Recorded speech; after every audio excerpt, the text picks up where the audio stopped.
بسم الله الرحمن الرحیم. قرآن مجید بنیادی او ابتدایي خبرو منته موږ څه خبرې کړې وي او نن پرون موږ د قرآن مجید موضوع منته خبره کړې وه چې به د قرآن چې دا چا سره تعلق تدي دی دا چا دې پره ده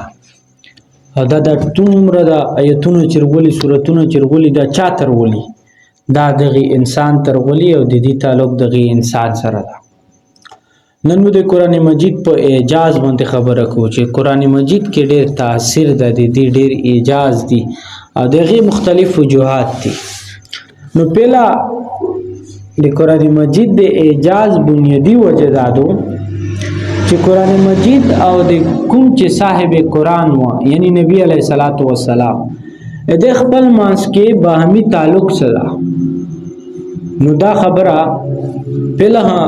مو کړې وه چې به قرآن مجید نبی علیه الصلاۃ والسلام دا د یوه بل لپاره ګواهون دي شاهد دي ویلې چې قرآن مجید چې موږ دا یو چې دا منزل من الله دا د الله پاک طرف نه نازل شوی دا به دینه وړ دلیل او غټه واجه هغه دادو چې هغه ګوي خپل نبی علیه الصلاۃ والسلام ارکړي ویل چې د نبی علیه الصلاۃ والسلام شخصیت دغه کردار اگر چې هغه نن په دې ځای کې یا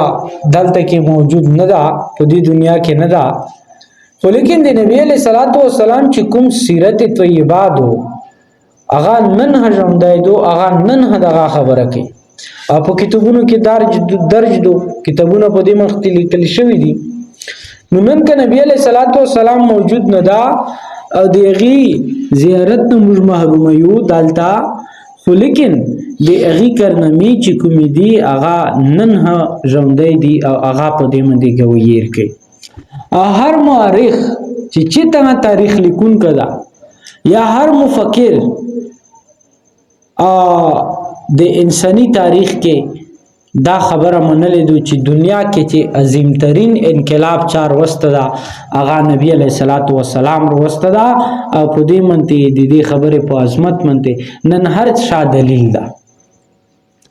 نو قرآن مجید چې دا د الله کلام دا هغه کې وټه غوي چې دو هغه نبی علیه الصلاۃ والسلام په خپل کړي دو او قرآن کې هم په دې منته خبره شته. قرآن کې دوا مقامات داسې دي چې هغه د دې خبره غویر کوي. الله رب العزت سورۃ البینہ کې فرمایلی دي بسم الله الرحمن الرحیم لم يكن الذين كفروا من اهل الكتاب والمشركين منفكين حتى تأتيهم البینہ چې اهل کتابو کې هغه خلکو چې هغه کفر کړه دا شرک نه منشوي نه دي حتی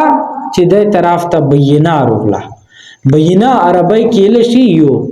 روشندار دلیل تا واضح او روشندار دلیل یعنی داسې روشنی چې هغه حقیقت کې دیو بل خارج د دې ته ضرورت نه وي دیغه محتاج نه وي. کله کله موږ دا خبره کوو چې دا خبره ډیره واضح ده دا بیان خبره ده نو دا رنګي قرآن مجید چې دا خبره وکړه او دته بینا وي نو بیا دې باندې څه دلیل ضرورت د دې شک او شبهه پیدا کون دې څه خبر ضرورت نشتا بس دا واضح شو. دا رنګي بیا ورستو دغه بینا بری کې مخکې حق دغه قرآن دغه زونه مخکې فرمایي چې رسول من الله یتلو صحفا مطهره فيها کتب قیمه چې هغه رسول چې هغه پوکه صحیفه دیته تیری بالکل صحیح صفادو او مضبوطه دو درست دو لیکل شوی دو. نو قرآن مجید او د قرآن حکیم سورتونه چې دي هغه د الله پاک د کتابونو خبره کوي د الله پاک چې څرنګه څه لیکلي دي هغه ته کتاب لشوی دي دی وجنا دا فيها کتب قیمه چې هغه دغه کې داسې مضبوط او درست لیکل دي. نو قرآن چې کله په قرآن باندې سړی ځون پوهی بیا هغې دپاره څه اصول دي او هغې باندې چې کله به دا ځون پوهی بیا کم سے کم قرآن کې دا دوه ځایونه داسې دي چې هغې دې وضاحت کړه ده لکه یو آیات دا تیر شوه چې بیا قرآن چې دا واضح ده بل دا چې الله رب العزت بل قران مجید کې فرمایي چې قد انزل الله الیکم ذکرا چې موږ د توس طرف ته یو نصیحت یو ذکر دا د نزل کړه دا او رسولا یتلو علیکم آیات الله مبینات لیخرج الذین آمنوا وعملوا الصالحات من الظلمات الى النور او یو داسې رسول چې هغه په توس منته دی الله آیتونه هغه آیتونه چې هغه هر شینه روشندار دي مبینات چې هغه هر شینه روشندار دي ویل چې د خلق چې دي چې کوم خلکو ایمان وروړ او نیک اعمال کوي چې هغه د تیرونو رڼو طرف ته ورولي نو دا دوی خبره داسې دي چې دا قران مجید او وی چې دا ارګانیک اول دي یعنی حیاتیاتی وجود دا دی او د دوړو حقیقتونه دواړه جمع کیږي چې به قران منته نبی علیہ الصلوۃ والسلام ذات خپل شاهد ده بل خبره دا چې د نبی علیہ الصلوۃ والسلام اصل معجزات چې دو هغه قران مجید ده د معجزې ټکه استعمالي معجزه او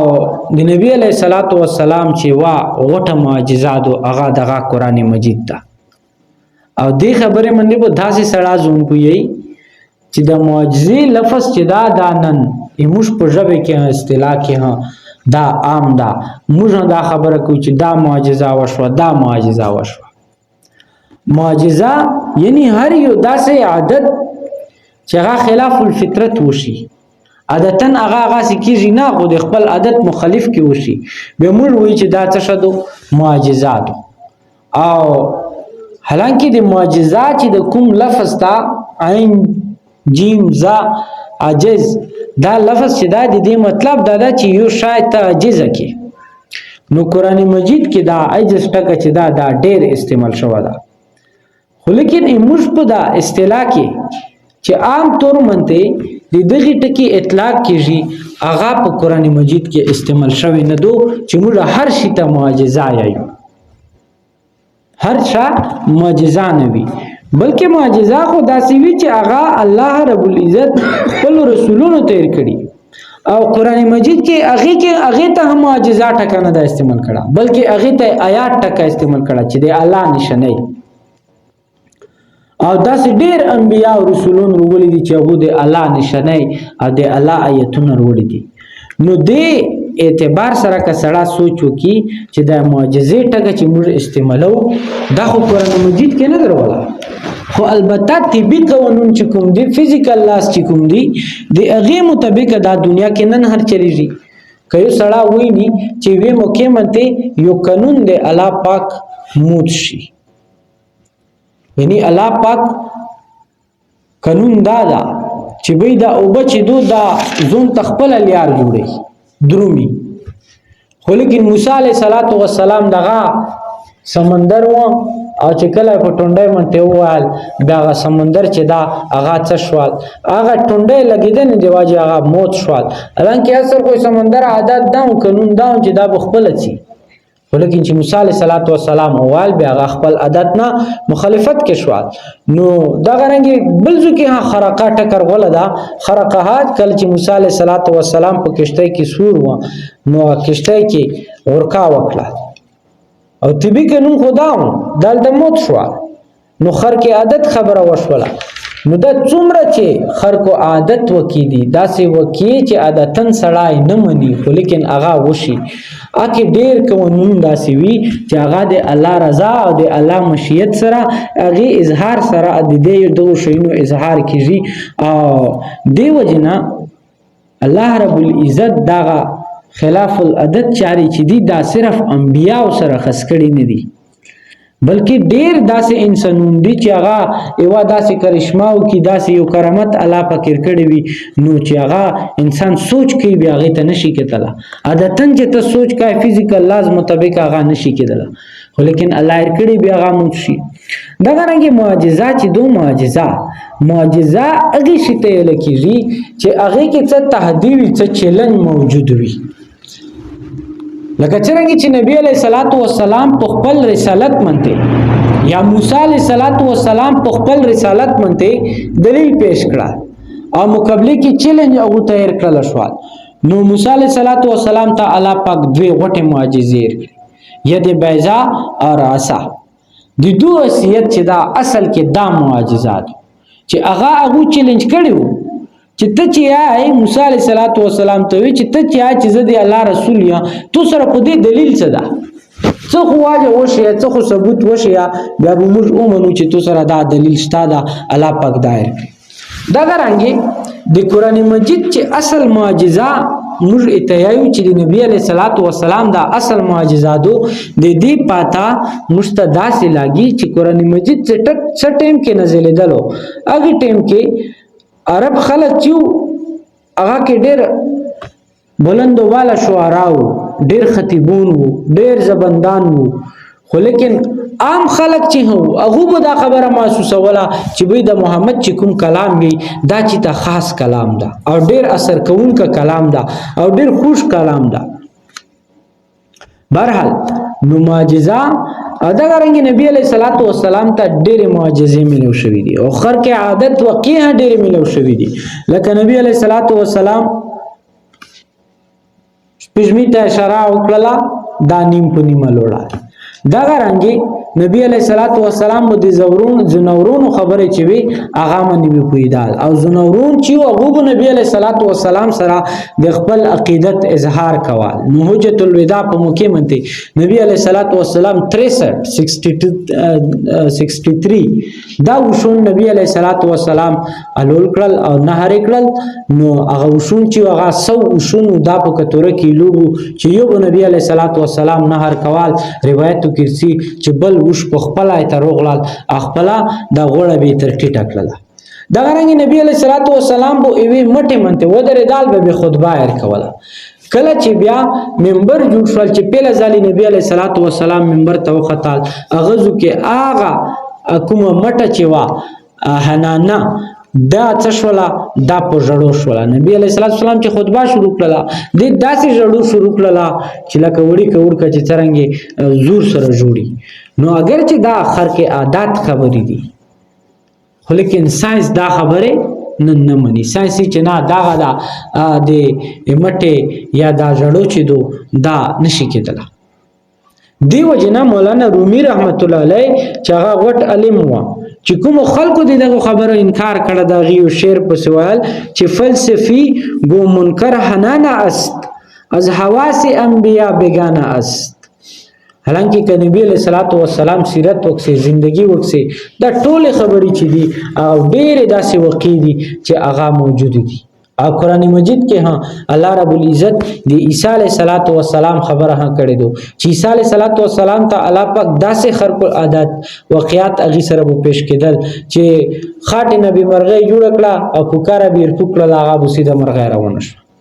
او قبر ته بلوړه مړ ته بیرغلا بس و به بیا باغه مړر چک شوال ژوند بشو. نو ډېرې داسې خبرې وي خو بهر حال نیم واقعات خر کې عادت بیلوي، نیم تکرامات یې لکېږي، نیم معجزه یې لکېږي. او اصل معجزات څه دو؟ معجزه دادو چې هغه څه شي په چیلنج کې ورولي وي. لکه نبی علیہ